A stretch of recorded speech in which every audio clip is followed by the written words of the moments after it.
मौनी अमावस्या व्रत कथा महात्म्य। मौनी अमावस्या की सबसे बड़ी बात है कि यह माघ कृष्ण चतुर्थी के अगले दिन आता है। माघ कृष्ण चतुर्थी की शिव जी का विवाह माता पार्वती से तथ्य हुआ था और अगले दिन मुनियों और देवी देवताओं ने शिव की साधना के लिए उनकी उपासना की थी। भगवान विष्णु ने देवी पार्वती के भाई बनकर उनके विवाह संबंधित कार्यक्रम में भाग लेना स्वीकार किया था। और इन सबसे अलग मौनी अमावस्या की कथा भी है। सबसे अलग मौनी अमावस्या की कथा यह भी है कि सागर मंथन के समय जब असुर अमृत कलश लेकर भाग रहे थे, तब इसी दिन अमृत की बूंद छलककर प्रयाग सहित कई स्थानों पर गिरा था।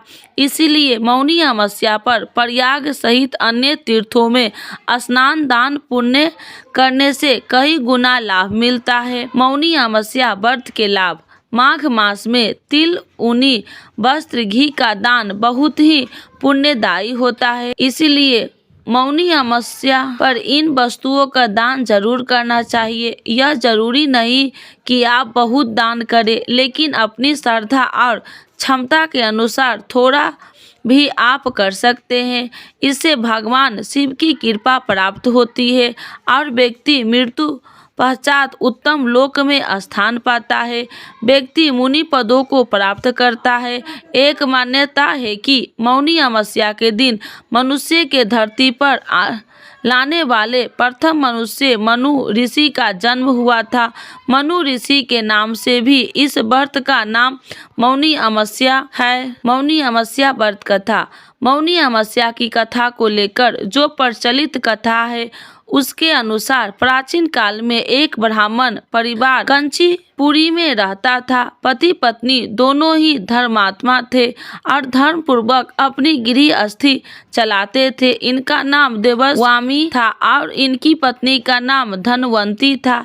इनके 7 पुत्र थे और एक मात्र पुत्री थी जिसका नाम गुणवती थी। जब गुणवती सयानी हुई तो और वह देवस्वामी ने धनवंती से कहा कि पुत्री के विवाह के लिए अब वर देखना चाहिए। ब्राह्मण ने अपने छोटे पुत्र को बहन गुणवती की कुंडली दे दी और कहा कि ज्योतिष से इनकी कुंडली दिखा लाओ, जिसमें गुणवती के विवाह की बात आगे चले। ज्योतिष कन्या की कुंडली दिखाई। उसने बताया कि विवाह होते ही कन्या विधवा हो जाएगी।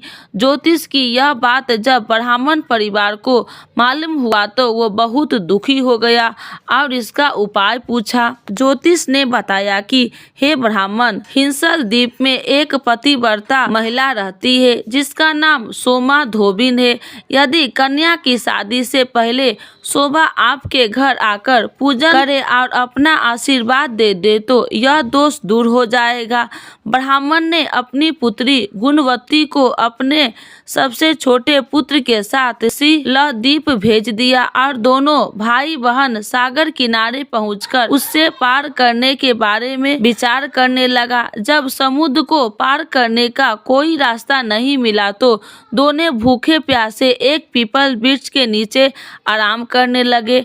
पेड़ पर घोंसले एक गिद्ध का परिवार रहता था। उस समय घोंसले में सिर्फ गिद्ध के बच्चे थे। वह सुबह से भाई बहन की बातें और क्रियाकलापों को देख रहे थे। शाम के समय जब गिद्ध की माता बच्चे के लिए भोजन लेकर घोंसले में आए तो बच्चे ने पेड़ के नीचे लेटे भाई बहन की कहानी माता को बताई।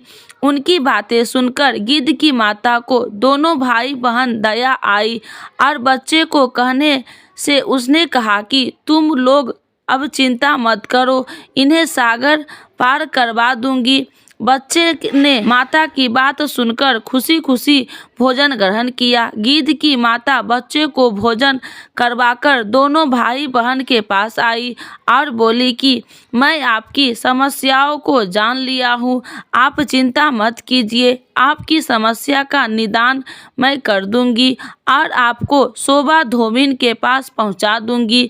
गिद्ध की बात को सुनकर दोनों भाई बहन का मन आनंदित हो गया और उन्होंने वन में मौजूद कंद मूल को खाकर रात काट ली।